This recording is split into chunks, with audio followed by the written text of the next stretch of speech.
thing. I want my Republican colleagues to give me one thing, one, that I can go campaign on and say we did. One. Anybody sitting in the complex, if you want to come down to the floor and come explain to me one material, meaningful, significant thing the Republican majority has done. We as Republicans need to unite to accomplish something. I think we can do it if we unite. It may or may not be exactly everything we want, but we can damn well defend or enforce the president to defend the border and stop the flow. If we can't do that, who's going to do it? There are literally only 220 people in the entire world who can stand up to the president right now, and you're looking at them in Congress. All right, folks, we are on a glide path to the weekend. It is already Friday Eve here on the Sean Spicer Show, the first Friday Eve of 2024. I think I could go for this, having Mondays as holidays all year long. Maybe once a month. Come on, let's find some common ground here. It makes the week go by so much better, and it kind of gets me prepared for the weekend. Anyway, a lot to break down. You had a lot of members, 60 plus members down in Texas checking out what's happening down there. I think we're going to talk about that in just a minute. But the fallout from Harvard continues to come. The interesting thing about this, as we all know, this all started when those three college university presidents, MIT, Penn, and Harvard, all testified in front of the House Education Committee about what was going on with respect to anti-Semitism. This was not a hard thing. These guys are university presidents, but this wasn't like a gotcha moment. All you had to do was say, yeah, we don't support anti-Semitism and we do everything we can. And yet it was a challenge for all of them. So first out of the barrel, the UPenn president resigns because she couldn't say that you can't target Jewish students. You can't call for the genocide of Jewish people. Oh my God. And the simple question was, if you replace the word Jew with black, would it be equally offensive? And the ridiculous answer we kept getting was, well, it depends. What? Seriously. By the way, this gets totally overlooked. These people paid communications consultants, like high-powered dudes from New York, to come. And actually one was a dudette, who's advised, a lot of people in crises. And yet they still blew it. They blew it. And so the fallout continues. Now, as I said, the UPenn president, she went first. That was easy. Harvard's president, Claudine Gay, was hanging on. Now, the problem was it was one thing to weather that one crisis, that one storm. But as people dug in, it wasn't just that, which was bad enough, and she should have been fired for that and all the DEI policies. Boom, gone. But they didn't want to let her go. She was the first black female president, right? The problem is that what kept happening was you had all these plagiarism allegations, and they weren't just allegations. And the board, it's called like the corporation or something at Harvard. It's a bunch of like 12 out of touch elites. They started to call it something else. It was like selective word choice. This is plagiarism. You get kicked out of the school if you didn't do this before. Deans and professors. Like, why was she so special? They were literally making up new words to cover for her misdeeds. So the thing that I found fascinating as sort of the next iteration of this was how the media was going to cover it. Let me just show you how Politico covered this. Look at the top there in that story. How the right toppled Harvard's president. How the right toppled her? Toppled her. She toppled herself. She toppled herself over and over again. She literally just had to answer one question. When Elise Stefanik, the congresswoman from New York, said, is it against Harvard's code of conduct to call for the genocide of the Jewish people? Yes, it is. Just like it would be for anyone else. Okay, next, move on. She said it depends. That's not the right toppling Harvard's president. That's her not answering a simple question, a layup, a no-brainer. This is not tough. All right, guys, let me ask you a question. Are you tired of testosterone boosting products that don't work? I get it. I don't blame you. That's why our sponsor, Nugenix Total T, has an idea for you. Why don't you try it before you buy it? What a great idea. If you text 231-231 and enter the word Spicer, you will get a complimentary bottle of Nugenix Total T. It's got testofen in it, which will help you turn back the clock and become that old you, that younger you, the vibrant you that you remember that guy. Well, that's what it'll help you do. And if it works for you, great. Keep going. If it doesn't, you lost nothing. You get a complimentary bottle by texting 231-231, entering keyword Spicer. You're going to get back that energy, that muscle, that drive, that passion that you used to have. And remember, this is the #1 doctor-recommended brand and the #1 selling testosterone booster product at both GNC and at Walmart. They're on to something, right? People know what's happening here. But because you watch this show, you can get that complimentary bottle by texting 231-231. Enter code word Spice. And if you do this right now, you get a complimentary bottle of Nugenix Total T, as well as the Nugenix Thermo X. Now, this is their newest and most powerful fat incinerator ever. It's got key ingredients to help get rid of that stubborn fat. And you know what I'm talking about. This is New Year's week. We've been eating a lot of stuff. You need to get to this, right? So if you do that, you get both of these right now. This complimentary bottle, text 231-231, enter keyword Spicer. Now, remember, texting enrolls you into recurring automated text messages.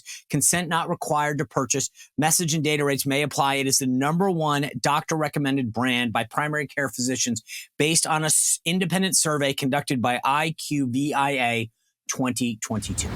This is what the Associated Press, the AP, this is like the standard, folks. They have a book, the AP Style Guide. Every reporter looks at them as to how to write, the words you use, what you're not supposed to use. And the Associated Press is at the top of the pyramid when it comes to journalism, supposedly. This is their headline. Harvard's president resignation highlights new conservative weapon against colleges. Plagiarism. Our weapon? Conservatives' weapon? What is this, nuts? Somehow this is like hey, plagiarism, let's just go get them. You don't get to weaponize plagiarism unless the person has plagiarized. I mean, I get it. It's the thing on the right? Joe Biden, how many times has he done that? Remember his first campaign in the 80s? He got caught for plagiarizing that British politician's speech about the university. Ironically, it was about universities. Him saying, I can't believe I'm the first politician to go and my wife, and it's not because I'm smarter and better. And then Biden copied it. I mean, maybe plagiarism is something that we use to topple, but it wasn't us that undid that. It wasn't any other person on the right. It was literally her own writings. She did it to herself. This is unbelievable. So just for the record, of the three, now two are gone and one is remaining. So we'll see. But the other thing that was really interesting they don't want to talk about is the fact that donors started to take money back from Harvard. That's the big nut of this. I mean, let's face it, it's all about money and power when it really comes down to decisions. And so clearly whatever's going on at MIT, they're not pulling their money. The donors aren't. But Harvard was losing a lot of money in stature. And the board, I mean, I think Claudine Gay at one point realized it. But let's just not cry too much too, by the way, for her, because she's still, just like UPenn, remember, they stepped down from these positions. They're still faculty members. They're still getting like a couple $100,000. This isn't like they're getting relish to go teach, at some junior high in Podunkville. They're staying on Harvard campus and the other one's staying at UPenn. They're getting their salary and their benefits, their sabbaticals and their tenure and their time off, and they get to go to the club and do whatever. I mean, this is not like they're suffering at all. So let's not get too bad. But the other big news yesterday was the Epstein plane logs. Everyone was waiting for those to come out. How many people were going to be on them? Who was going to be the big surprise? How many times was Bill Clinton on the plane?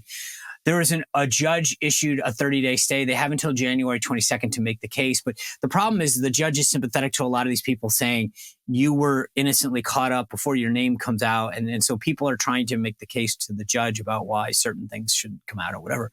But it seems like there's some powerful people trying to stop this list from coming out.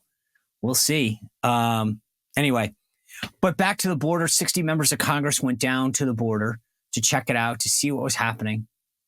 I'm glad they did.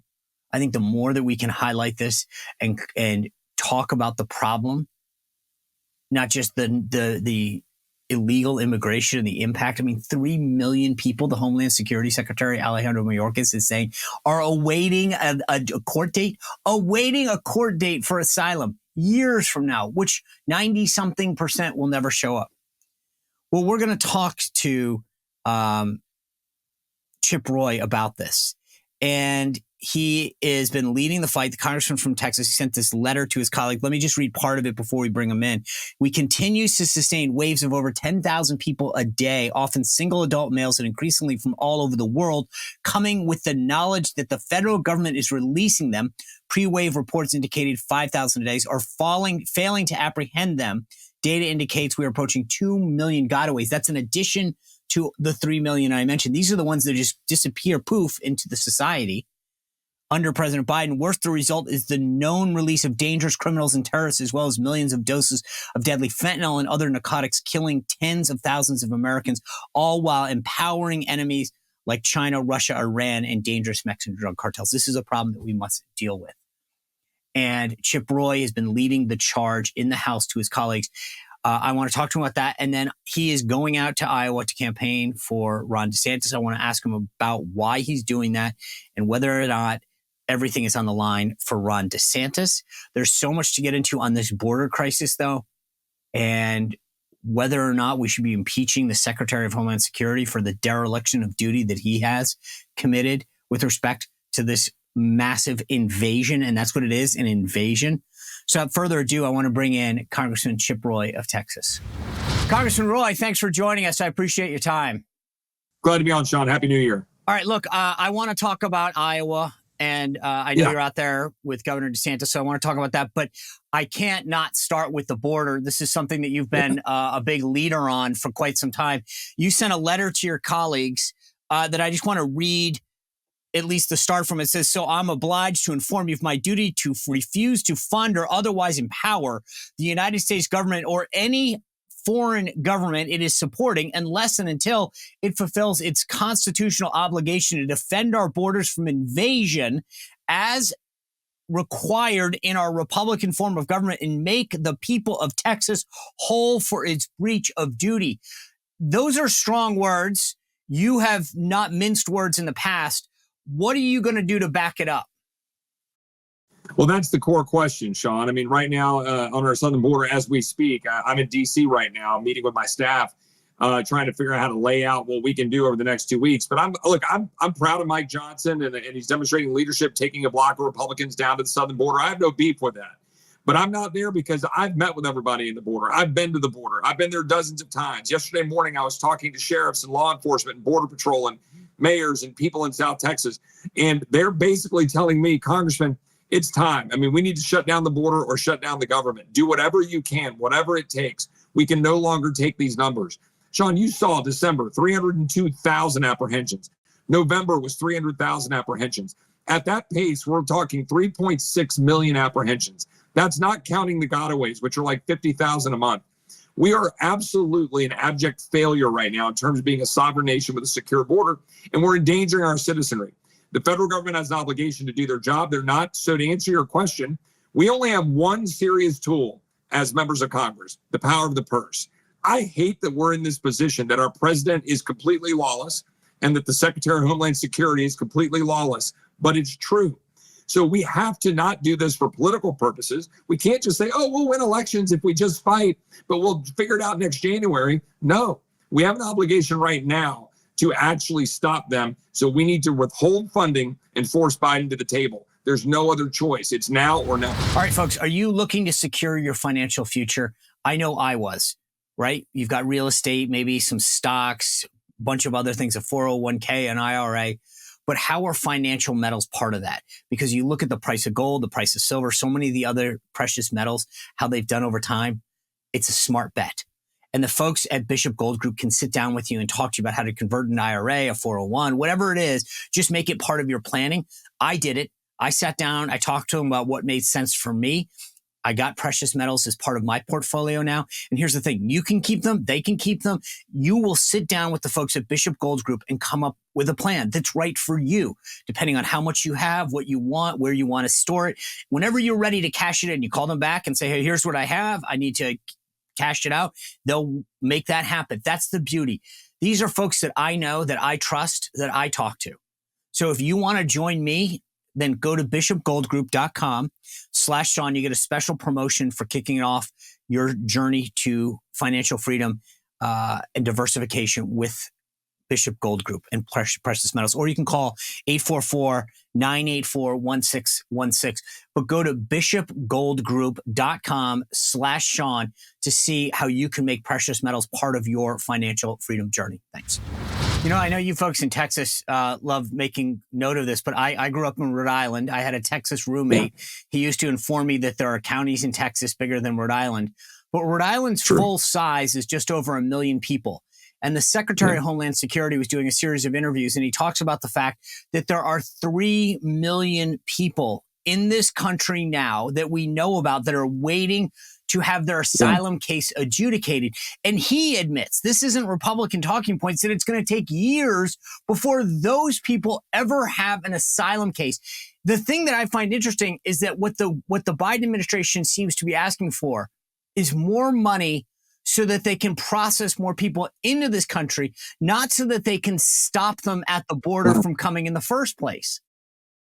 No, that's right, Sean. And put it in perspective, yeah, you're right. The King Ranch is, in fact, bigger than is Rhode Island. But, you know, looking at the numbers, though, right, like 1 million people, what you're just talking about, we basically are letting in 1 million people over the course of 3 months. How about this perspective? The Rose Bowl the other day with the great football game played there between Michigan and Alabama, 92,000 people. We let more than 3 times that be apprehended in December alone.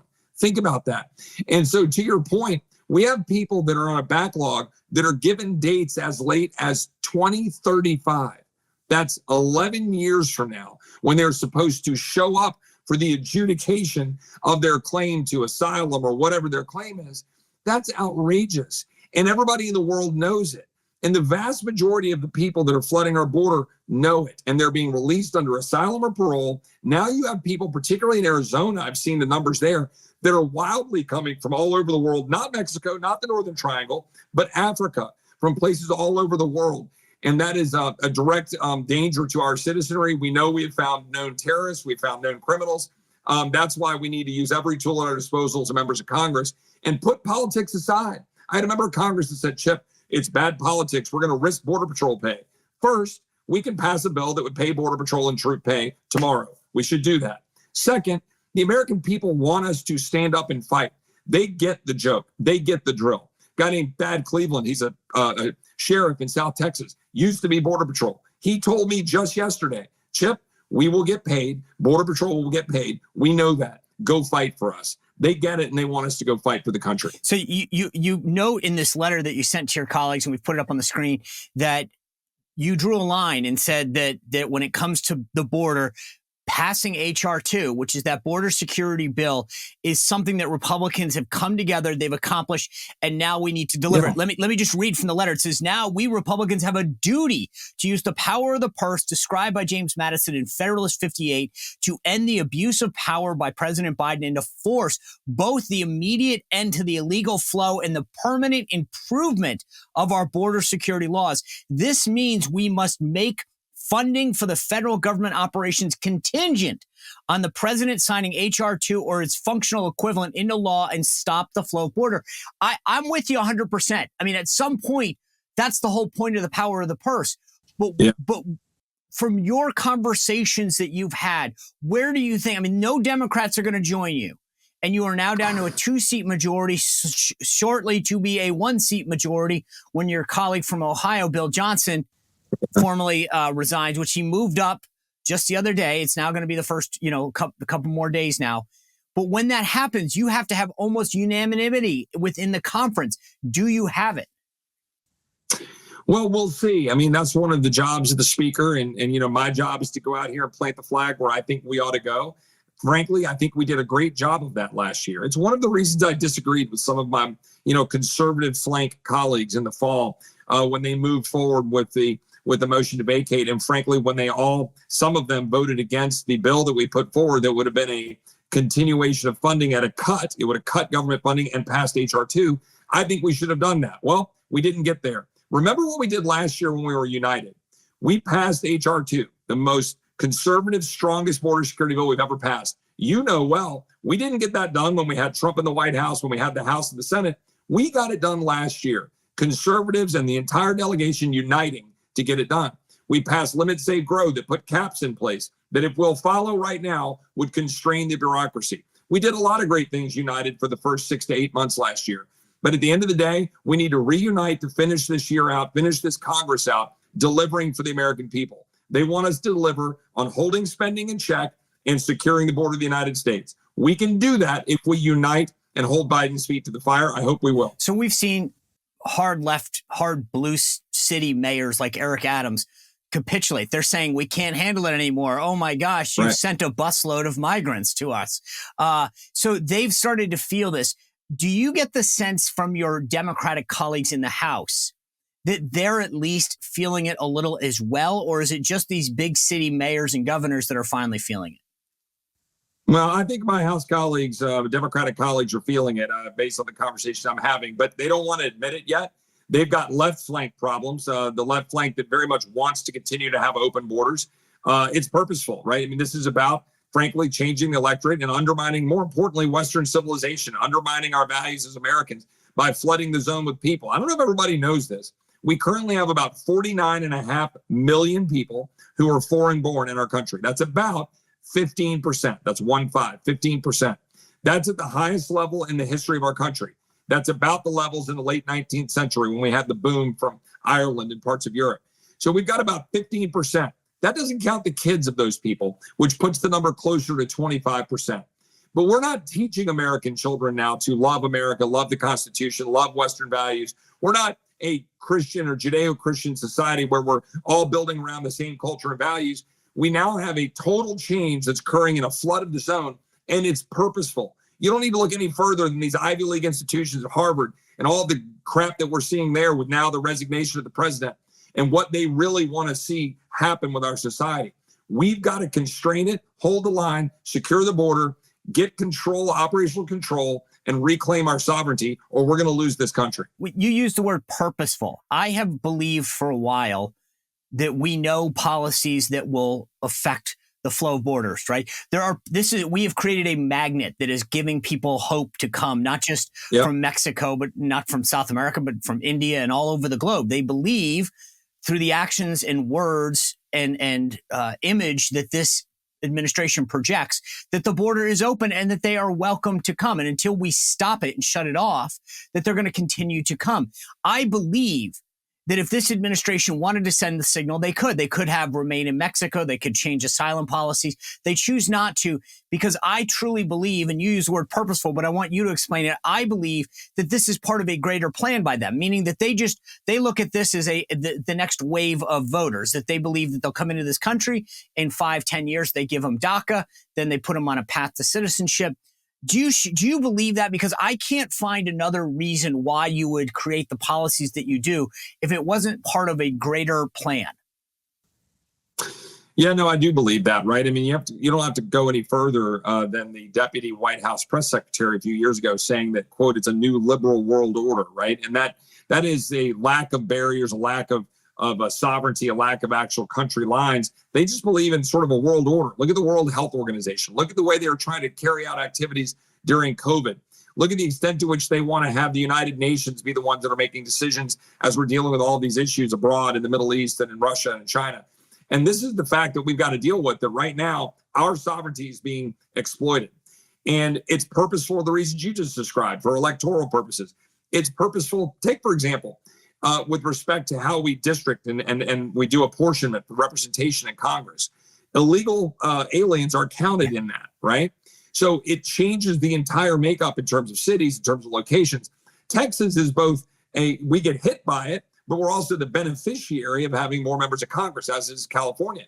That's not the way that ought to be. We ought to have representatives that are representing citizens. We ought to have people here who are legal permanent residents visiting our country, guest workers, sure.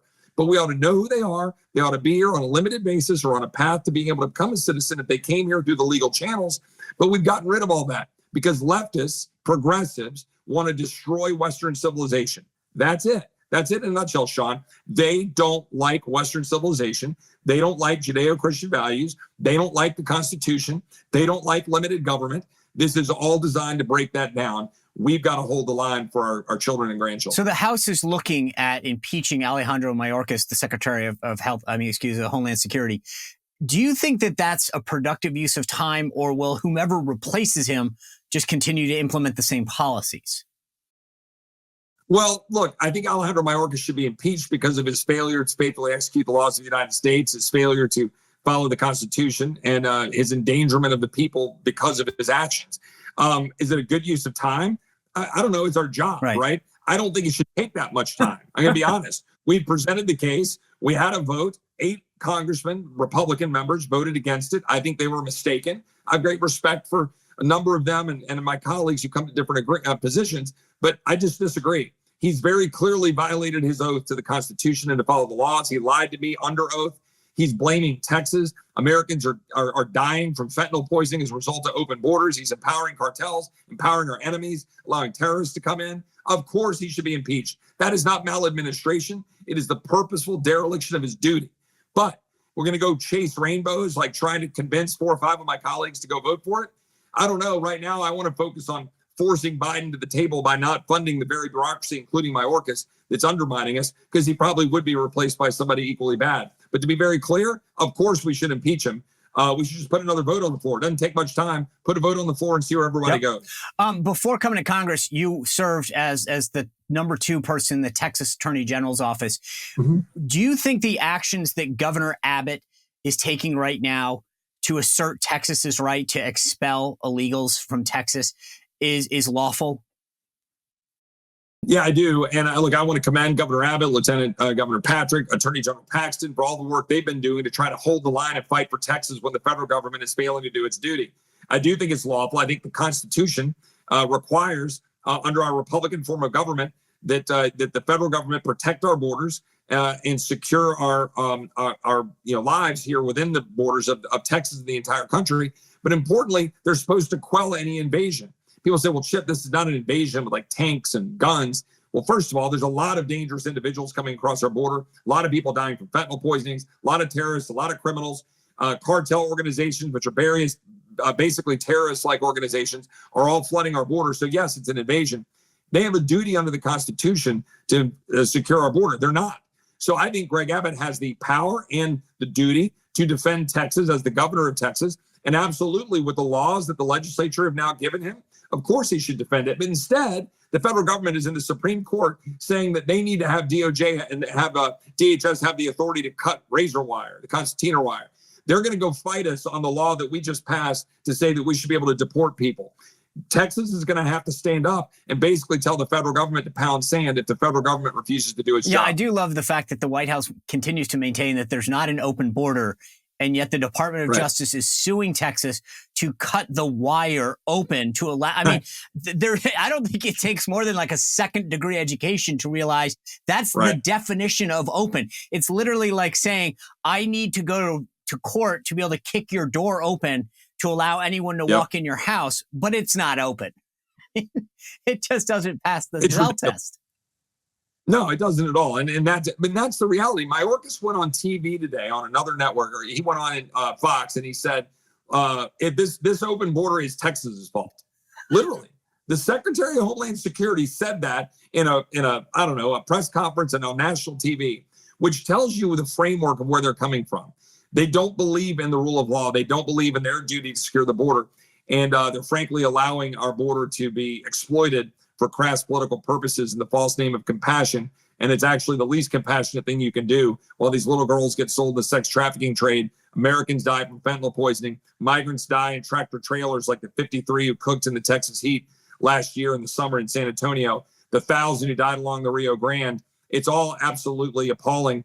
And this administration should be held to it. All right, folks, longtime listeners to the show are going to know about Delta Rescue. DeltaRescue.org, the largest no-kill sanctuary in the world. It was founded by my friend Leo Grillo. And Leo basically one day found a Doberman that was in need of serious help and nutrition. He rescued that Doberman. He named the Doberman Delta. Delta stands for dedication and everlasting love to animals. It's become Leo's mission and what Delta Rescue does every single day for all sorts of animals. Go to deltarescue.org. Take a look at the videos and the material there. They rely solely on our contributions. If you're an animal lover, go check out deltarescue.org and tell me that you just can't see what great work they do and why we should be helping them. I've rescued 3 dogs myself. I know what it's like to go out there and help them. This is a no-kill sanctuary for life. It's a mission for them, and they rely solely on our contributions. So $5, $10, $100, whatever you can give is super helpful. But more importantly, Leo wants to make this an enduring cause, something that we don't have to worry about just funding month to month, year to year, forever, to make sure that the work of Delta Rescue lives on. They've got an estate planning package on their website, deltarescue.org. Aside from the videos and all the testimonials, go check out that estate planning guide and see if you can make it part of your enduring mission when you pass to make Delta Rescue part of your estate planning. Check it out, download it. It's all free. They can help you walk through it. Please visit deltarescue.org. If you're an animal lover like me, you're going to want to do this. Thank you. So let me just ask you last, like to kind of wrap this up on tactically. You're right. I mean, the Constitution gives the House the power of the purse. Any senator on the flip side could actually, filibuster this stuff. I get you had a line in your letter. I just want to find it because I found it so perfect. And this is how you end this. And I love it because it sums it up. If we choose not to fight, we will be guaranteed to fail, and so will America. And this is what I believe the fundamental problem to some degree of when Republicans have the majority is they look back and they go, gosh, well, it never works out that way, or the Senate will veto it, or the Senate is going to say no. It's like, for goodness sake, fight, show people that you really care. I believe the same thing on spending. I told Kevin McCarthy this several months ago. Show us that you actually care. You don't have to get 100% every time, but be willing to fight a little. And I wonder, is there enough fight in the House of Representatives and even among a handful of senators to say it's enough if we don't fight for this, if we're not willing to shut the government down? And again, I would commend people. We'll put the letter up. I'll link to it on our YouTube page so they can go to your homepage on your house.gov website to see it, because you lay out a strategy too that says, hey guys, it's not all just, oh my God, the government will shut down. We can pay the Border Patrol. We can pay these people. Yep. We can do this in a smart and strategic way. But the question I have for you is, do you think that beyond you, there's going to be a group of people willing to stand behind you and say, yes, Chip Roy, you're right, we'll fight with you? Well, I hope so. And look, I want to be very clear. I mean, Republicans have been great this Congress when we've been united, and we have been united and done great things like passing H.R. 2, passing caps, passing a strong national defense bill last summer before it got watered down in this process in December. So we can do it when we're united. Secondly, in September, we had a large number of the entire conference ready to pass a bill that would cut spending and pass H.R. 2, send it over to the Senate, and go into a shutdown. Unfortunately, it was like 20 of my conservative colleagues who were the ones who objected because they didn't think it went far enough. They were wrong. I'm an equal opportunity basher here of my conservative, moderate, whatever members. We as Republicans need to unite to accomplish something.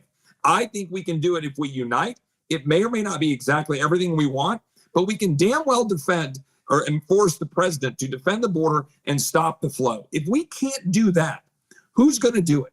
There are literally only 220 people in the entire world who can stand up to the president right now, and you're looking at them in Congress. We have an obligation to do it. We should do it. And if we will unite, we can actually get it done, in my opinion. And we'll see. I think the vast majority of Republicans want to hold up and stand up the fight to do it, but we're going to have to see what happens over the next few weeks. I'm not a big name kind of guy. But this is one that there's no country. If you can't secure your border, then we don't exist. And this is I mean, spending should unite us. deficit reduction, cutting taxes. But for God's sake, the only thing that matters, none of it matters. You don't have economic freedom. You don't have anything if you can't have a border. And I just hope to God that enough people are willing to fight with you, because I just, without border security, without maintaining who comes in and comes out, we've heard about the fentanyl and the human trafficking, but the terrorists, the threats that we face after 9/11, I just cannot believe that this is even a discussion. This should be a no-brainer. And I hope to God that we do this. Before I pivot to politics, which I want to get to, one last question for you. I've been meaning to ask you this forever. Since you did it, you were on the floor a few weeks ago. I'm going to play this quickly for the audience. When is this going to stop? When are my Republican colleagues going to put up or shut up? One thing. I want my Republican colleagues to give me one thing, one, that I can go campaign on and say we did. One. Anybody sitting in the complex, if you want to come down to the floor and come explain to me one material, meaningful, significant thing the Republican majority has done. You asked your Republican colleagues what you guys have accomplished. I sensed a bit of frustration when you made that comment. I understand it because of the border in particular and some other issues. But reflecting on that now, do you still believe that Republicans haven't accomplished anything as a majority? So let me be very clear, and I want to, because it's important to be clear. In the speech that I gave, now it was the week before Thanksgiving, right? So now it's like a month and a half ago. I gave that speech in the wake of our passing yet another continuing resolution at the spending levels Nancy Pelosi set, and that Republicans almost universally decried and opposed less than a year before that moment.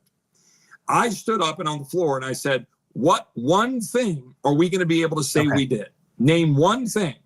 And my Republican colleagues got frustrated at me for saying that. But I told them the best way to solve that problem is to answer the question, because we have done some great things united. We did pass some good bills, H.R. 2, limit, save, grow, setting caps, national defense bill. We laid the foundation, but we've been backing away and walking away from the fight. We have 1 year left in this Congress. I understand it. This is across the spectrum.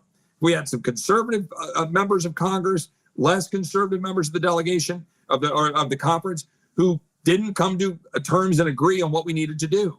We need to come together now and force change. We're going to be measured about how much we check this president on his abuse of power, namely by constraining the spending, but importantly right now, securing the border of the United States and stopping the flow.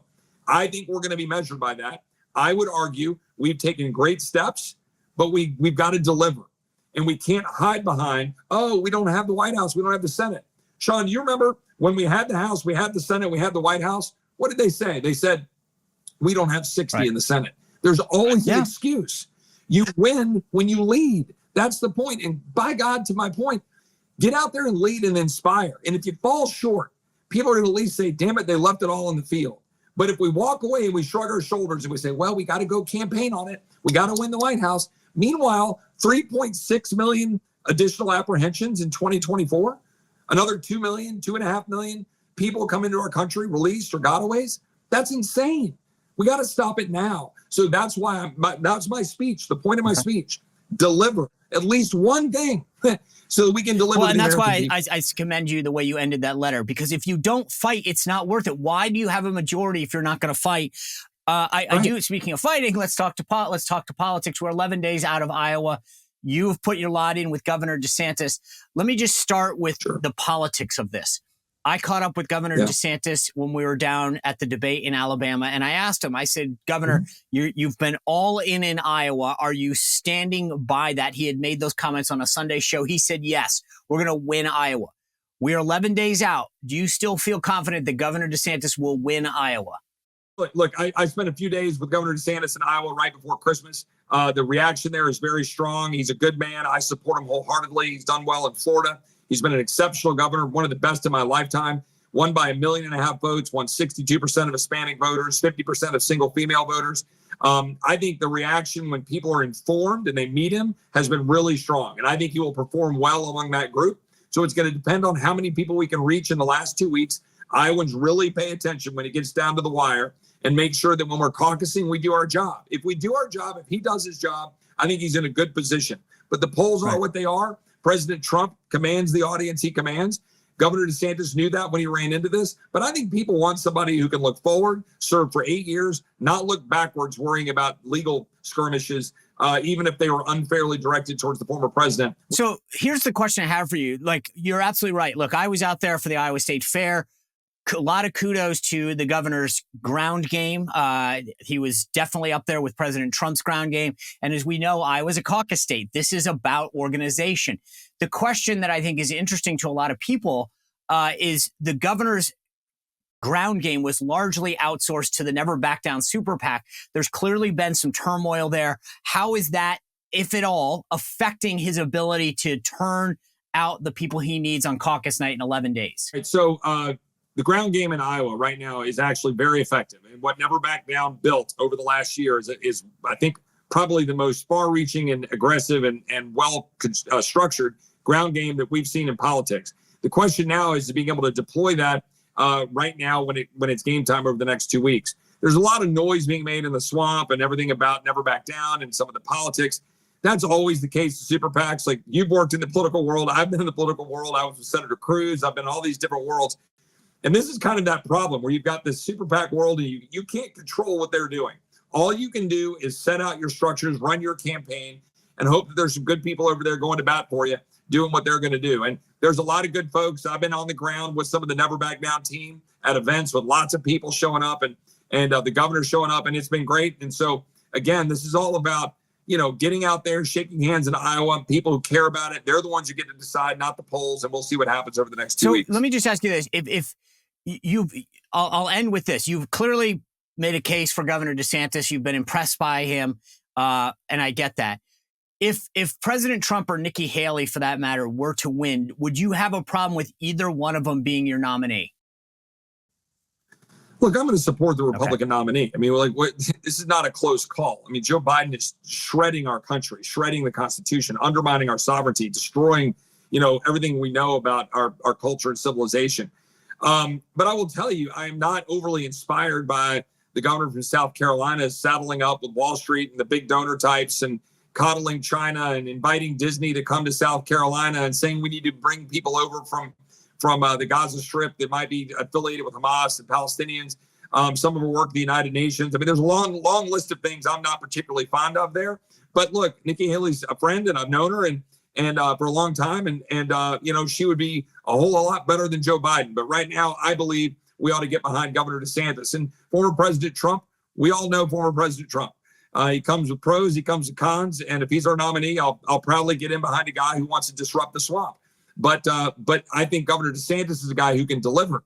I think that we fell short of delivering the things we needed to do the first 4 years, in part because of the former president's own drama creation. I think Governor DeSantis avoids that. I think Governor DeSantis demonstrates that he can get things done. I want that for 8 years. So that's why I'm sticking with and proud to stand behind Governor DeSantis. Congressman Chip Roy, I got to commend you for all the work on the border. Your voice has been the leading one out there, and you're exactly right in guiding people into how to do this effectively, both mechanically in terms of how to protect the Border Patrol and the government, but also in terms of the message. We should not be afraid. This is 100% winner. It's the right thing to do. And your voice is very well needed in this debate. So thank you for that. I appreciate your time today, and stay safe in Iowa.